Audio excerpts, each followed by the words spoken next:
Welcome to VoteProPot-Cast, the award-winning cannabis news podcast brought to you by VoteProPot.com. Here are your hosts, Phil Adams, Jay Britton, and Andrew McCready's.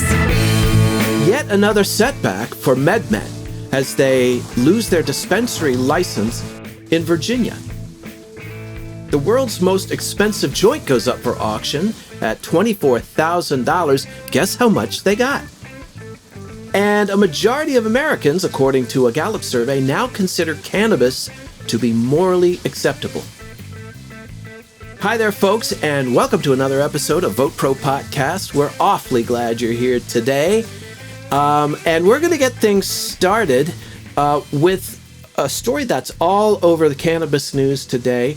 An attorney from the Justice Department's Antitrust Division testified before the House Judiciary Committee on Wednesday. John W. Elias told the committee that Attorney General William Barr ordered inappropriate investigations of several cannabis industry mergers. And now this guy Elias claims that Barr ordered the probes, despite the fact that the deals in question didn't even meet or didn't even come close to meeting the criteria for such investigations. And further said that Barr rejected the analysis of some career staff members that these mergers never really presented any competitive concerns. The DOJ, Office of Professional Responsibility, defended the probes. They said that this was reasonable to seek additional information from the industry and that antitrust prosecutors, they say, and I quote, didn't violate any relevant laws, regulations, rules, policies, or guidelines. So that's what happened yesterday. Man, I don't know if you guys can hear it, but we got a real storm going on. I heard something. Yeah, was that? Yeah. I thought that was your stomach. Yeah, no. Well, give it an hour and it will be. Man, but you must have had Taco Bell for lunch or something. It's coming down like domesticated household pets. Yeah, I mean it was doing that here about 20 minutes ago, and I was just ready to start the recording, and boom! Did you hear that? Oh yeah, that was a good one. Let's see if the internet holds up. Well, neither rain nor sleet nor gloom of night or thunderstorms will keep us from delivering Vote Pro Podcast to our loyal listeners. Well, back to your story, Phil. Getting back to your story. Well, although, let me just interject one thing. Like 25% of the cases that they looked into were these antitrust marijuana cases. Now, isn't that a little excessive? Yeah, it seems like 25% of what they're doing. Seems like it. The guy's got a hair up his ass. Here's my take, and I think you're right. I agree with you. But Barr's going to testify in July, I think the end of July 28th or something, in front of the same committee. So it'll be interesting to see what he has to say. And in fairness, this Elias guy is a holdover, an Obama holdover. And he was really ready to volunteer for everything. All the impeachment stuff and all. So he's definitely a partisan for what that's worth. Doesn't mean it's right or wrong. I'm just saying that's some of the part. Doesn't take away the fact that he obviously has a personal problem with cannabis. Yeah, I think you'd be hard pressed to find an argument for that. I think you're right. Yeah, and that's not right. We'll see what he has to say about it. Well, the other thing, Phil, if I can just say, there is an issue in cannabis in the business section. I mean, companies are belly up, and there's hundreds of millions of dollars. They're buying each other up. They're merging. I don't know. Maybe I don't know enough about it. I'm not a lawyer, and I certainly don't know enough about business. But I'm just saying, this is not necessarily an SEC investigation. I mean, this has nothing to do with the SEC. This is a question This is being handled by the Antitrust Division, and their job is to make sure that there's a competitive environment within an industry, so that there aren't one or two big boy players dominating the field and keeping others from entering the well, how many stories industry. have we done on that very topic? Right. In states where they guys can't get in. Right. They might turn their attention away from the cannabis mergers and onto, I don't know, Google. Yeah, I was going to say. So do you know if any of these MedMen mergers were part of the investigation? And Yeah, is that they part were. of the whole MedMen problem, or the problems that MedMen have? There's no question about it. And I don't know the numbers involved, but they were looking at MedMen, and there's no question that it was an expense for MedMen to take part in. I mean, what they were doing was really there is a second round of queries and whatnot that they either decide that merits it or they don't merit it. The staff investigator said it didn't merit. Barr disagreed, said that it did, and this is an expense for these companies, and it cost them, and it didn't help matters for MedMen. So there's no question about that. Well, I think Andrew's point's the most important one I've heard, and that's if 25% of all the cases they looked into were cannabis related, that sounds a little excessive. But speaking of MedMen, if we move on here, we'll keep an eye on that. I've got a couple of news stories related to business, and MedMen's in one of them again. Poor MedMen. Poor MedMen. Man, we've done so many stories about this company, and you know, geez. I mean, we're rooting for them, but, you know. Well, the latest one I can relate to, because it takes place in here in Virginia, my home state, and that is Virginia regulators voted to rescind the medical cannabis dispensary license held by the embattled multi-state cannabis company MedMen Enterprises in the town of Staunton, less than a month after the state's governor signed a bill to legalize medical cannabis. So the way Virginia is set up is they have 5 regions, and they have 5 companies. Each one gets a region, essentially. So MedMen got one of the regions, which is in Staunton, which I think is down in southwestern Virginia. It's actually near Harrisonburg, where I went to near college. Harrisonburg, right? Exactly. They say Stanton down there. Do but they? It's spelled, Okay. It's spelled Staunton. Everybody else calls it Staunton. All right. But people down there say Stanton. I don't know. Well, the conditional license was originally granted through a Chicago-based PharmaCann, with whom MedMen was set to merge in 2019. California-based MedMen ended up buying a conditional license in December of 2019 for $10 as part of the settlement when the two companies decided not to merger. But when the deal fell apart, the 6.5 more or less acre location was not developed, violating the conditions required to receive a license and begin medical cannabis sales. So Virginia is really concerned, and I give it to the board here in Virginia and to the governor for that matter. They're really anxious to get this going. He signed the legislation. It was supposed to start July 1st, which is next week. And it's Corona aside, it's still way behind. So, and MedMen had committed to having this place developed and ready to open on the 1st of July, and they haven't even broken ground yet. So that's when they said, forget it. And of course, MedMen's having so many issues in there, so in the news. So anyway, that's just another tough break for MedMen. You know, we hope they can figure this out, but Well, didn't the two, one of the last 2 founding members just leave? Yeah, they did. They did exactly. And I mean, I don't know how they're going to pull out of this. I really don't. While we're on the subject of business, I got another story here from Marijuana Business Daily, and this one caught my eye. This Acreage Holdings, we're all familiar with, pretty good sized company. They just secured a $15 million short-term loan with a 60% yearly interest rate. 60. wow. Yeah, Jesus. what the hell? What does that Who tell the you? hell pays 60% on a loan? They must need the money. From Tony Soprano? They must need the money pretty badly. Yeah. I mean, no, banks are they allowed to do that? I thought It's not a bank. It's not a bank. It's a private, investment firm. And I guess nobody would loan them the money. So if they're late on their payments, are they going to get their thumbs broken? I probably. No, they're going to turn over the company. No, listen to this. Right. For collateral, Acreage put up its entire cannabis facility in Florida, Illinois, and New Jersey, as well as its intellectual property. So if they got 4 months to pay this back with $6 million in interest. If they don't pay it back, they lose everything. So Sounds like a downward spiral to me. Well, I don't know. Sounds like a pretty desperate move. It sounds like that's what I mean. And it sounds like risky. They need a chunk of cash real quick for something that they're going to do in 2 months. So it's something it didn't go into it. And in the articles I looked at it to what they thought they were using this for. It says the new cash infusion will be used for working capital in general corporate purposes. Okay. I don't know what that means. So a party?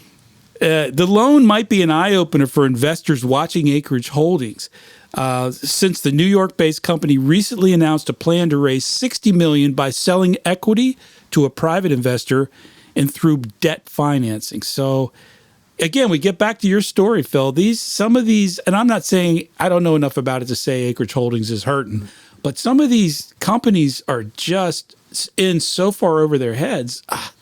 And I don't know how they could be because, I mean, we've seen the number. They're selling weed like crazy. I mean, dispensaries are all outselling predictions.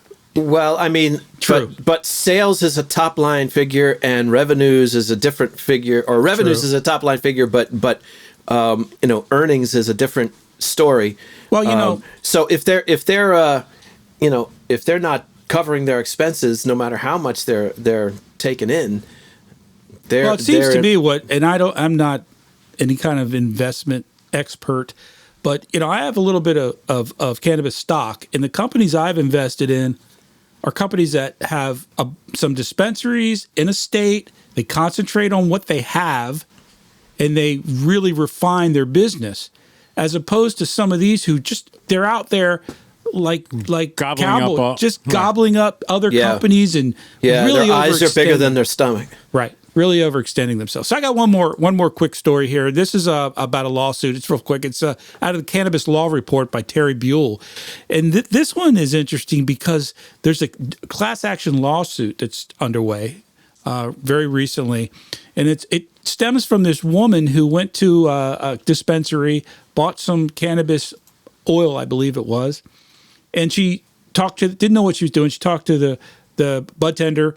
He told her how much to take. She went home, took it, and didn't feel anything. So she went back to her doctor who had prescribed it and said, look, I don't feel any effects of this.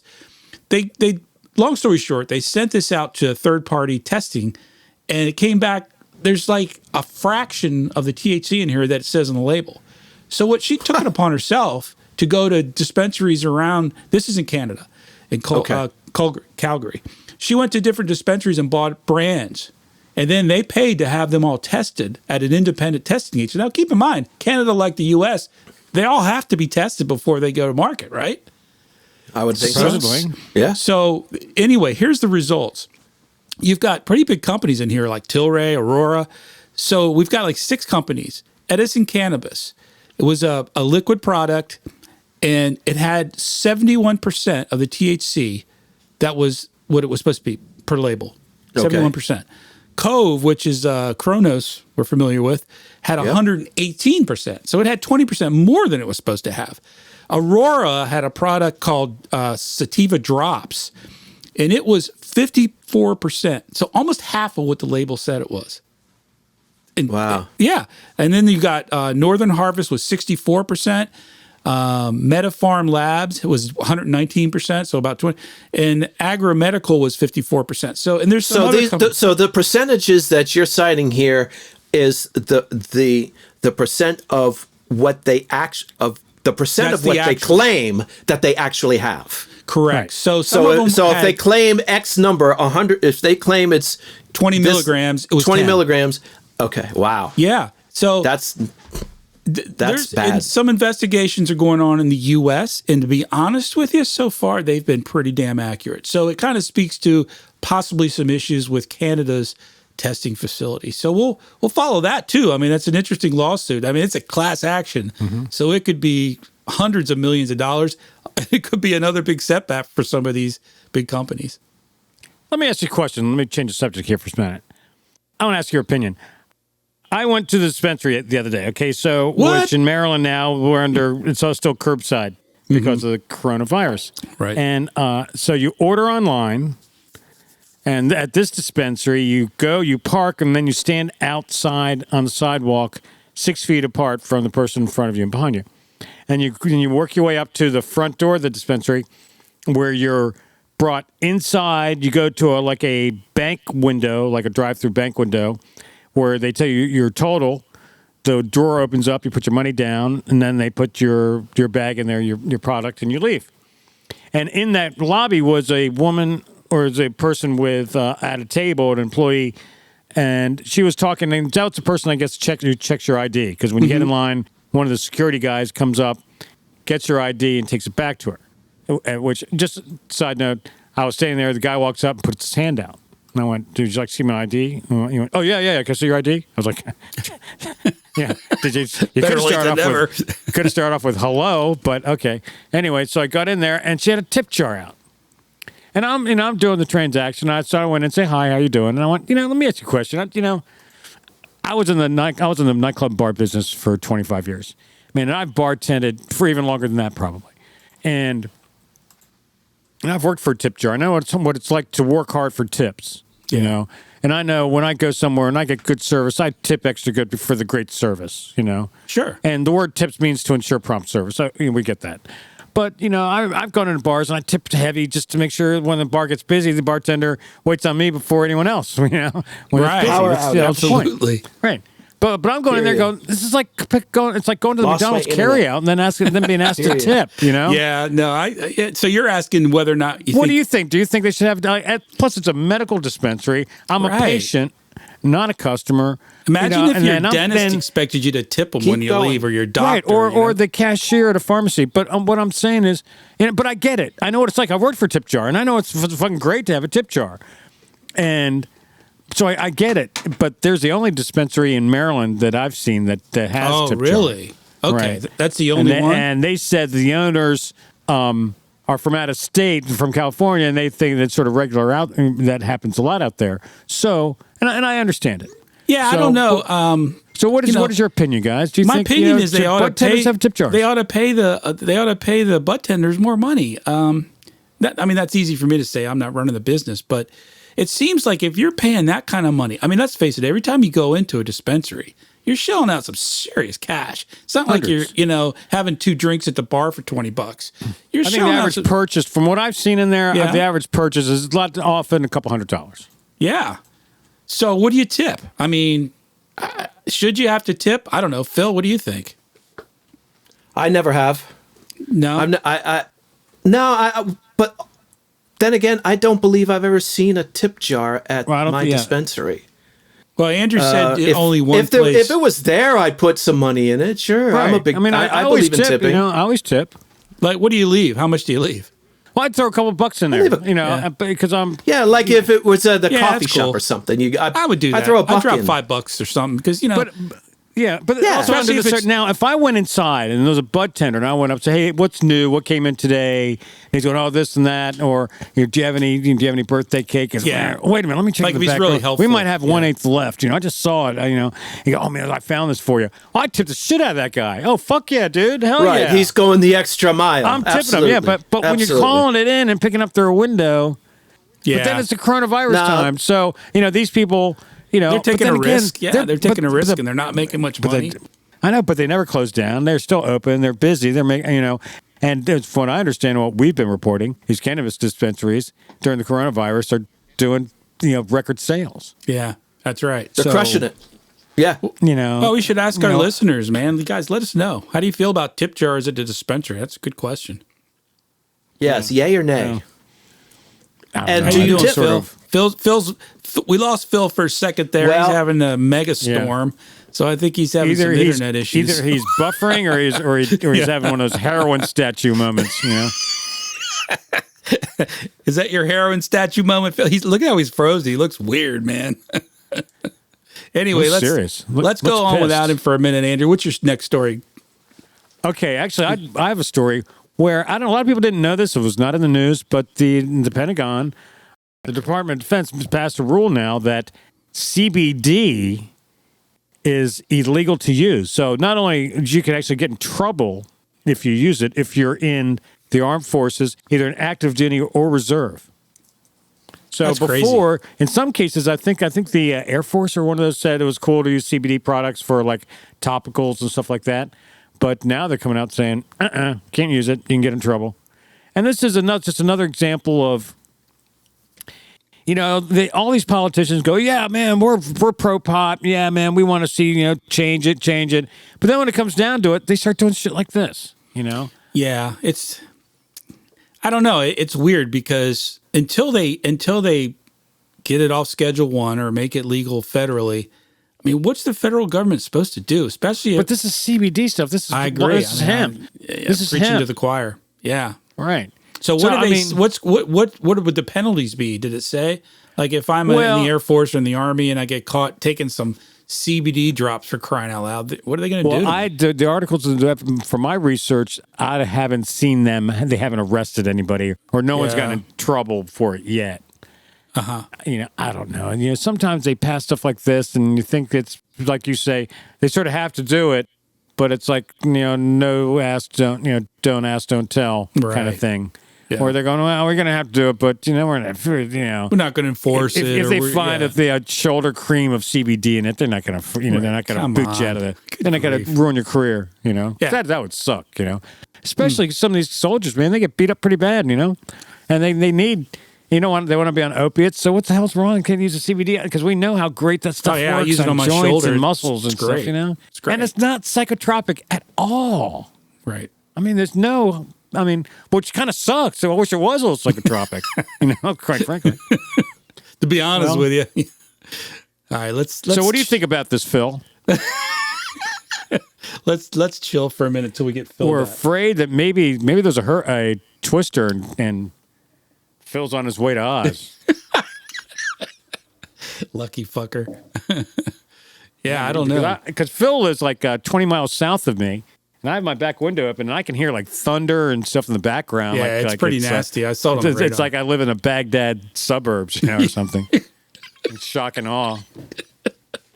Well, thanks you guys for keeping the fires going while I got knocked offline. He's back. Yeah.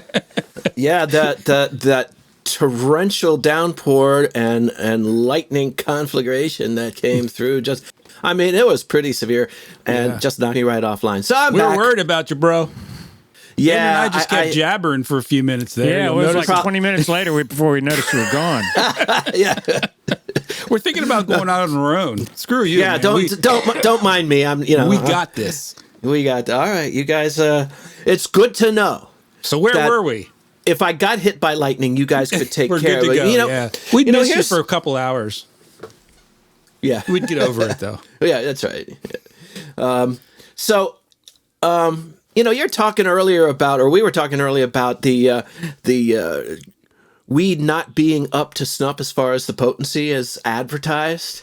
And that kind of reminded me of back in college when I went to school in Boston. We lived in a dorm, and we had one guy who the only way you could get any weed was by this one guy who's a British guy. I think his name was Roger, and he sold it by the stick. He sold joints. And they were, $1 a pop and no big deal, but they were usually not all they were advertised to be. But, for a buck. Yeah, right. Can't go wrong, really. You can't, you got high. And that was pretty cool. That was 1960 what? It was 1977. If you must know. Oh, that's right. We did graduate from high school together. Berkeley College of Music, dorms at Boylston and Mass Ave. And it was a great time. And we did, and people did get thrown out of school for getting high. They were very strict about that, but we had ways around it. So, but all of this is to set up this next segment about a joint that's worth somewhat more than a buck. Yes. Now, apparently, they didn't. There was a company in California that decided to. They're doing a charity for the African Wildlife Foundation. So they rolled a joint and they used a pound of weed, 2 ounces of bubble hash, 6 ounces of concentrate, and then they covered it in gold foil. And they said they had basically $24,000 into the joint. And it was like over 3 feet long. That was the cost to make it? Yeah, that was their cost. Yeah. I think a pound of weed at $50 an eighth. Yeah, I think that's the way they're probably pricing it out. But it's a lot of dough. $24,000. Yeah, but then they auctioned it off. And they only got $4,000 for it. Ooh. But well, that they went on to. That $24,000 appraisal might have been a little high. They took a bath on that one. No pun intended. Well, actually, also the guy who bought it apparently was one of the investors in the company that did it. So so really a face-saving maneuver when it's all said and done. Right, but they said that they're going to hope that maybe the Guinness Book of World Records would document it. But I think to do that, they have to be there live when it happens. They can't go back. I think you're right. And check it. That, and also, we did a story about that. Well, I talked about this like a year ago. I was going to say, this all sounds very familiar. Yeah, somebody else had this idea way back. But my idea was to to make the world's longest joint. Right. And get a Guinness Book World Record out of it. Now, I looked into it, and apparently I read an article like years ago, someone tried to do something, and Guinness Book said, no, we don't do any kind of cannabis, kind of world records, unless it's unless it's like the number of times you've been arrested for it or something. I guess. They don't care. They don't care about people setting the record for how many nails they can drive into their head. Right. Or how long their fingernails are or something. Right. Some pretty gross shit. But cannabis is dangerous, so we can't use it. Well, this is years ago. I don't know if they've changed their mind, but they said no. And I thought, well, fuck them, man. Just go for the world record without them. And I think that would almost be a bigger news story than doing it with them. Right. Especially saying, hey, Guinness, yeah, we're going to do the new Guinness right here. rolling papers, world records, or something. Sign them up. So anyway, so I thought that was pretty funny. I think they listened to our show and got the idea. That's it. Stole it. Yeah, well, times and attitudes have definitely changed probably since then. Maybe the Guinness Book would be more amenable to something like that. Certainly, the attitudes of your average Americans have changed quite a bit. And in fact, we can document that a recent Gallup survey came out and said that, Americans now consider by a substantial majority consider cannabis to be morally okay. Right. And that's has been an evolution, and why not, right? Right. According to Gallup, 70% of the respondents told them they believe that smoking cannabis is morally acceptable, while only 28% said that it is morally unacceptable. And there's room for divergence of opinion on those things here in the U.S. of A., and I respect that. But again, at some point, the tipping point has to be reached in American society and in American politics, wouldn't you think? Yeah, and 70%, that's pretty substantial. I'd be curious to know what the same survey found, the same Gallup survey found, say, 10 years ago and even 20 years ago. I'd be curious to see the movement. I'd be curious to see what this survey would be about alcohol. Yeah, there you go. People think alcohol is morally reprehensible. Well, yeah. I do. Because it really is. Alcohol abuse, certainly. Right. Well, that's true. It's alcohol abuse. Thank you, Dick Martin. Yeah. Oh, God.